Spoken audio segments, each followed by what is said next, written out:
జనసేన అధినేత పవన్ కళ్యాణ్ భీమవరం పర్యటన రద్దు కావడంతో విమర్శలు జోరందుకున్నాయి. జనసేన వైసీపీ నేతల మధ్య మాటల తూటాలు పేలుతున్నాయి. మాజీ మంత్రి కొడాలి నాని ఈ ఎపిసోడ్లోకి ఎంట్రీ ఇచ్చారు. ఇక విజయవాడ నుంచి భీమవరం వెళ్లడానికి హెలికాప్టర్ కావాలా అంటూ సెటైల్ వేశారు మాజీ మంత్రి. ఆయనేమో పవన్ కళ్యాణ్ గారు నిన్న ఎక్కడో భీమవరం అక్కడెక్కడ తిరుగుతాడు అన్నారు. ఆయన విజయవాడ నుంచి వెళ్తాకి భీమవరం వెళ్తాకి హెలికాప్టర్ మాట్లాడుకున్నాడంట. దాంట్లో అక్కడ స్కూల్ కాలేజీ విష్ణు కాలేజీ అని దాంట్లో బిల్డింగ్ల మధ్యలో దిగిపోతాడంట హెలికాప్టర్ వేసుకుని.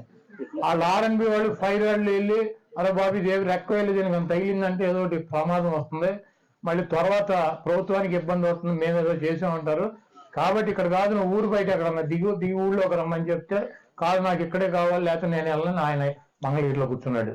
ఈయన జనంలోకి వెళ్తే అడుగుతారు మనం ఎన్ని సీట్లు పోటీ చేస్తున్నాం, మనం ఏ సీట్లు పోటీ చేస్తున్నాం, కార్యకర్తలు నాయకులు అడుగుతారు.